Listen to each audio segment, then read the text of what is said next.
Quatrième idée reçue, elle est aussi pour vous, Patrick Bordas. On va parler stratégie.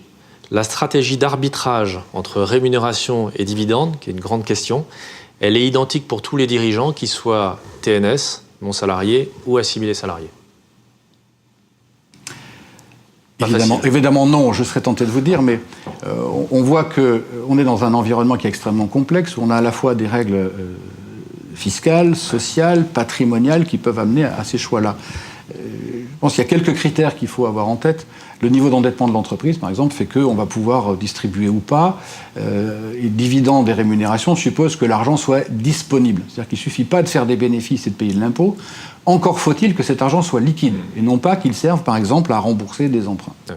Ça, c'est un premier point de départ. Le deuxième point, c'est que ça dépend de l'âge du dirigeant, qui peut dire je préfère de la rémunération et constituer des droits et consommer cet argent qui ne sera pas disponible. Je peux faire du Madelin, par exemple, et donc prendre l'argent avant même de me rémunérer, parce que le Madelin n'est pas une charge, mais un investissement, c'est de la capitalisation, c'est de l'argent que je retrouverai plus tard, avec des règles de déduction qui sont fiscalement et socialement compliquées. Donc ça dépend de son âge et de sa situation personnelle. Ça dépend aussi de la géographie du capital, puisque arbitrer, ça suppose qu'on raisonne à clé de répartition identique. J'ai le choix entre prendre 10 000 euros de rémunération ou 10 000 euros de dividende, ça suppose que j'ai le choix. Donc que je détienne, que je perçoive la totalité du dividende. Ouais. S'il se trouve que 40% du capital est détenu par un associé dormant ou de la famille qui n'exerce pas, ils vont prendre 40% du dividende. Grosse déperdition. Il y a une grosse déperdition, effectivement.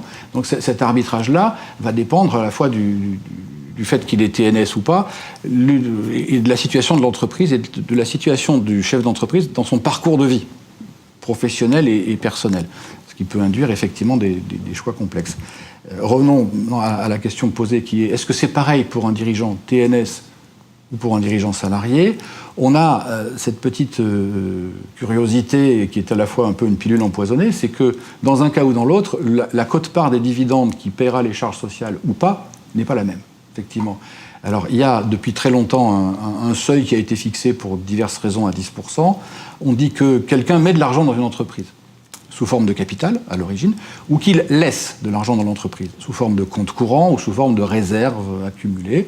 L'argent qui est dans l'entreprise peut être rémunéré par un revenu du capital, mais on considère que jusqu'à 10% des sommes qui sont dans l'entreprise, c'est du revenu du capital, qui, à ce titre, est soumis à la flat tax, donc CSG, impôt sur le revenu, mais pas aux cotisations sociales, n'est pas productif de droit.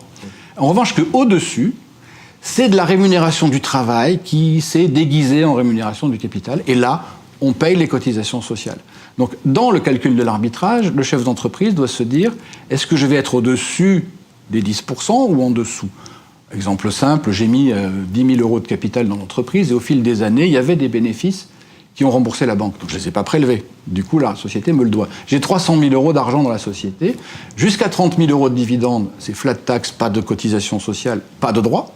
Au-delà de 30 000 euros, c'est cotisations sociales, donc génératrices de droits. Et dans l'arbitrage, la situation va aussi dépendre de mon propre statut, puisque dans un cas, c'est comme ça, et dans un cas, ça ne l'est pas. Donc il y a un ensemble de paramètres à prendre en considération, qui rendent d'ailleurs les choses extrêmement simples, comme chacun sait. C'est pour ça que le gouvernement s'évertue à les simplifier. C'est l'une des choses les plus complexes qu'on puisse avoir à faire, puisqu'on a effectivement des logiciels qui permettent de simuler. Et on a heureusement, grand Dieu, à côté de nous, des assureurs très affûtés là-dessus, qui font que ça tous les jours et qui, de temps en temps, nous évitent de nous égarer dans d'autres voies. Mais voilà, les choses ne sont pas identiques selon les deux régimes, et en tout état de cause, il y a quelques paramètres, l'âge, l'endettement, les besoins du dirigeant, parce qu'on peut aussi décider de ne pas distribuer, de laisser l'argent dans l'entreprise, et d'en faire une sorte de petit cochon rose, de trésorerie, de tirelire en quelque sorte, que l'on pourra vider à un autre moment. Un exemple tout simple, je ne prends pas de dividendes, j'ai pas de revenus, j'ai pas d'imposition. Si, la société paye l'impôt sur les sociétés, qui va baisser d'ailleurs. Pas de cotises, pas de flat tax, etc. Et puis un jour, je vends mon entreprise. Je vends l'entreprise à une valeur plus élevée, puisque je vends l'argent qui est dedans. Sauf que la fiscalité des plus-values est plus intéressante que la fiscalité des revenus. Donc là aussi, c'est une affaire de stratégie en fonction de l'âge du dirigeant et du moment où il anticipe sa cessation d'activité.